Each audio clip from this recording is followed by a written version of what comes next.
తండ్రి కుమార పరిశుద్ధాత్మ దేవునికి వందనాలు స్తోత్రాలు చెల్లించుకుంటూ దేవుడి దినమంతా మనకి ఇచ్చిన వాక్యము మత్తయి సువార్త 24వ అధ్యాయము 40, 41, 42 వచనాలు చదువుకుందాం.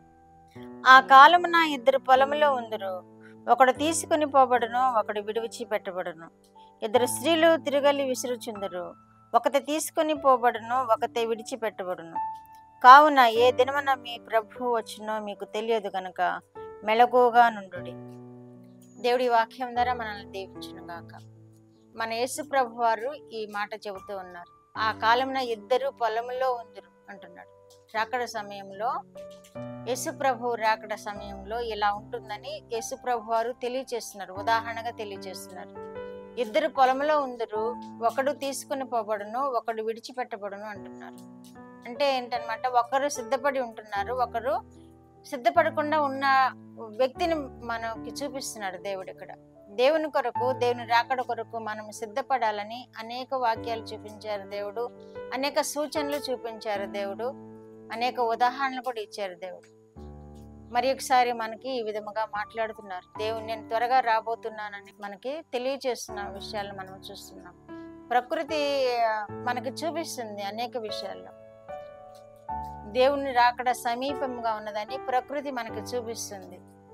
కనుక మనం ఎలా సిద్ధపడి ఉండాలో ఈ విషయాన్ని మనం తెలుసుకుంటున్నాం. ఇక్కడ ఒకడు పొలంలో ఇద్దరు ఉంటారు, ఒకడు తీసుకుని పోబడతాడు, ఒకడు విడిచిపెట్టబడతాడు అంటున్నాడు.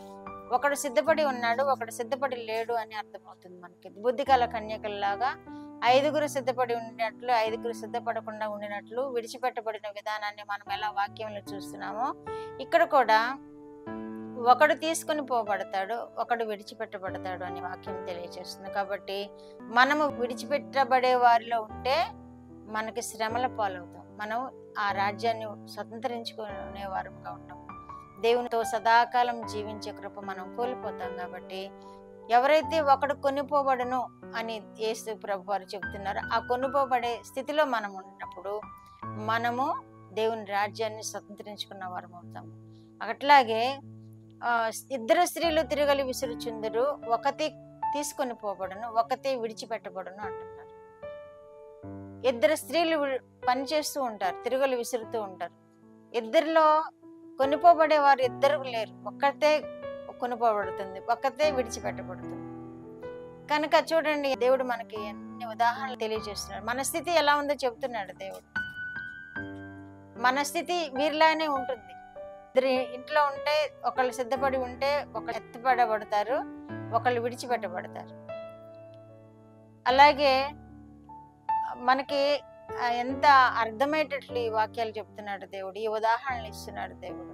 మనం ఎంత సిద్ధపడి ఉండాలి. ఒకరు ఎత్తబడి ఒకరు విడిచిపెట్టబడితే మన జీవితాలకి ప్రయోజనం ఉంటుందా? భార్యాభర్తలు ఇద్దరు ఉన్నారు, ఒకళ్ళు ఎత్తబడి ఉంటారు, ఒకళ్ళు విడిచిపెట్టబడి ఉంటారు. విడిచిపెట్టబడే వారి స్థితి ఎలా ఉంటుందో మనకు తెలుసు కదా. కాబట్టి మనము ఇద్దరం ఏకీభవించి ప్రార్థన చేసినప్పుడు వారి మధ్య నేను ఉంటానని వాగ్దానం చేసిన దేవుడు, ఇద్దరు భార్యాభర్తలు ఏకీభవించి ప్రార్థన చేసి రక్షణలో ఎదిగినప్పుడు ఇద్దరు ఎత్తబడతారు. మనము ఎక్కువగా ఆరాధనలు చూస్తుంటాం, పరిశుద్ధ ఆరాధనలు కానీ, కుటుంబ ఆరాధనలు కానీ, బహిరంగ సభలు కానీ చూస్తుంటాం. ఎక్కువ మంది పురుషులు హాజరు కారు అక్కడ, ఎందుకంటే వారికి ఆసక్తి ఉండని స్థితి మనం చూస్తూ ఉంటాం. కాబట్టి ఎక్కువ మంది స్త్రీలు ఉన్నా కానీ వారిలో సగమే ఎత్తబడేవారుగా ఉన్నారని కూడా మనం చూస్తున్నాం. కనుక ఇద్దరు పురుషులు స్త్రీలు ఇద్దరు ఏక మనసుతో దేవుని సేవిస్తూ, ఏక హృదయంతో దేవుని ఆరాధిస్తూ, ఆయన మన మధ్యలో ఉన్నాడని మనం గమనించుకుంటూ ఆయనను సేవించినప్పుడు, ఆయనను ఆరాధించినప్పుడు దేవుడు ఆ ఇద్దరిని తీసుకుని వెళ్తాడు. ఆ ఇద్దరిలో ఒకరు శ్రమల పాలు కాకుండా ఉండేటట్లుగా ఇద్దరు ఏక మనసుతో దేవుని సేవించినప్పుడు ఇద్దరు కొనుక్కోబడతారు అని వాక్యంలో మనము చూడగలుగుతున్నాం. వాక్యం ద్వారా మనం అర్థం చేసుకోగలుగుతున్నాం. కాబట్టి మనము సిద్ధపడదాము. ప్రకృతి వైపరీత్యములను చూస్తున్నాము. అగ్ని ద్వారా కూడా దేవుడు వస్తానని తెలియజేస్తున్నాడు. వర్షంలోను తుఫాన్లోను దేవుడు వస్తానని తెలియజేస్తున్నాడు. ఈ మధ్య నిన్న ఇవాళ దినాల్లో ఇజ్రాయెల్ దేశంలో అగ్ని అంటుకుంది అని మనం వార్తల్లో చూస్తున్నాము. కనుక అగ్నిలో దేవుడు వస్తాడు. వాటన్నిటిని గమనించుకొని మనము జాగ్రత్త పడడమే మన సిద్ధపాటు. అన్నిటినీ ప్రకృతి వైపరీత్యాలను గమనించుకుంటూ మనం ఇంకా దేవునికి సమీపంగా మన హృదయంలో ప్రతిష్ఠించుకున్న దేవుణ్ణి విడిచిపెట్టకుండా, జారిపోకుండా ఆయన రాకడ కొరకై మనం కనిపెట్టుకుని నిండినప్పుడు ఆ ఇద్దరిలో ఒకరుగా మనం మిగిలిపోం. ఆ ఇద్దరు దేవుని సన్నిధిని కనిపెట్టుకుని ఉన్నప్పుడు ఇద్దరు ఎత్తబడే వారుగా ఉంటారు కనుక ఆ ఇద్దరిలో మనం కూడా ఉన్నాం. ఎత్తబడే ఇద్దరిలో మనం కూడా ఉన్నాం. ఎత్తబడే ఆ దేవుని పిలుపుని అందుకున్న 5 కన్యకలలో మనం కూడా ఉన్నాం. దేవుడు మనల్ని దీవించును గాక. ప్రార్థన. మా దేవా, మా ప్రియ పరలోక ప్రభువా, మీ పరిశుద్ధ పాదములకు వందనాలు, స్తోత్రాలు. మా రక్షకుడు అయిన యేసుక్రీస్తు దేవా స్తోత్రములు, పరిశుద్ధాత్మ దేవా స్తోత్రములు.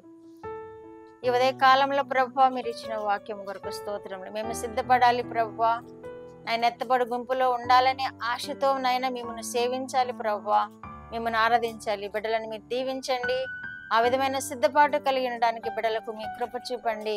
బిడ్డలను మీరు ఆశీర్వదించండి. ప్రతి వారునైనా మా ప్రభువా మీ వాక్యం ద్వారా మీరు మీకు చేయుచున్న ప్రార్థనల ద్వారా వారు సిద్ధపాటు కలిగి ప్రభువా మీకు సాధనలుగా జీవించు ఈ భూమి మీద నాయనా మా ప్రభు ఎత్తగబడే గుంపులో ఉండలాగా ప్రతి వారిని మీరు తీర్చిదిద్దండి. కుటుంబాలను ఆశీర్వదించండి.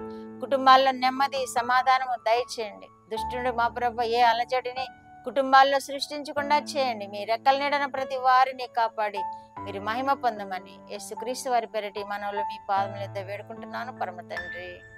ఆమేన్.